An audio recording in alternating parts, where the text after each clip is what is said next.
Welcome to petrol pump.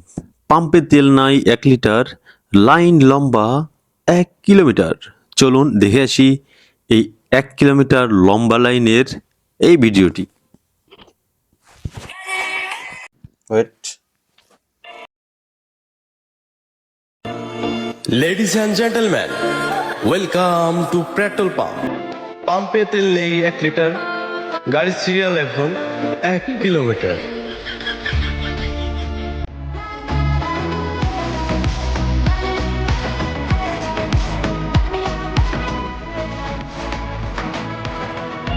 এই হলো বাংলাদেশের বর্তমান অবস্থা। এই অবস্থাতে যারা তেল নিতে যাবেন তারা কতটা ভোগান্তিতে পড়বেন একটু আইডিয়া করতে পারেন? বর্তমানে যারা দিন যত যাচ্ছে তত সিরিয়াল লম্বা হয়ে যাচ্ছে। যে পাম্পে তেল নিতে 2 জনের সিরিয়ালও থাকে না, সেই পাম্পে এখন তেল নিতে মিনিমাম 2 ঘন্টা লাগে, মিনিমাম 2 ঘন্টা। এটাই হলো বাংলাদেশ। বাংলাদেশে তেলের কোনো অভাব নাই। জ্বালানি মন্ত্রী বলে তেলের কোনো অভাব নাই, কিন্তু তেল পাম্পে নাই। এটার কারণটা কি? কতটা ভোগান্তিতে মানুষ পড়ছে এই তেলের জন্য, এটা কল্পনারও বাইরে। কেউ কল্পনা করতে পারবেন না কতটা ভোগান্তিতে এখন বাংলাদেশের মানুষ, শুধুমাত্র তেলের জন্য। যে তেল ছাড়া একটা ঘন্টা, একটা মিনিটও মানুষ রাস্তায় চলতে পারবে না। যাদের বাইক আছে, যাদের প্রাইভেট কার আছে, তারা তো চলতে পারবে না তেল ছাড়া। তাদের তো অবশ্যই তেল লাগবে।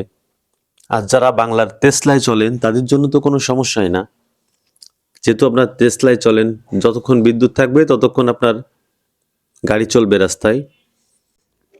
এমনই হওয়া উচিত, টেসলা নিয়েই বের হওয়া উচিত মানুষের। তাহলে মনে হয়তো তেলের সংকট কমবে। এছাড়া বিকল্প তো আর কোনো ওয়ে দেখি না। সো এই সমাধান কবে হবে আপনারা অবশ্যই কমেন্ট করে জানান। এর সমাধান কবে হবে, বা যারা প্রশাসনে আছেন বা যারা এই বাংলাদেশ সরকারে আছেন তারা অবশ্যই জানাবেন এই সমস্যার সমাধান আর কতদিন সাধারণ মানুষ দেখবে। সাধারণ মানুষকে আর কতদিন এমন ভোগান্তিতে পড়তে হবে অবশ্যই আপনারা জানাবেন, কমেন্ট করে জানাবেন এবং সাধারণ মানুষকে দেখার সুযোগ করে দিবেন। ভিডিওটি ভালো লাগলে বেশি বেশি করে শেয়ার করুন এবং লাইক, কমেন্ট এবং চ্যানেলটি সাবস্ক্রাইব করে রাখুন। আপনারা লাইক করেন না, আপনারা সাবস্ক্রাইব করেন না। এত কষ্ট করে একটা ভিডিও করি, যদি আপনারা লাইক সাবস্ক্রাইব না করেন হবে? বেশি বেশি করে শেয়ার করে দিন এবং এমন সুন্দর সুন্দর ভিডিও পেতে অবশ্যই ভিডিওটি শেয়ার করে দিন। আসসালামু আলাইকুম।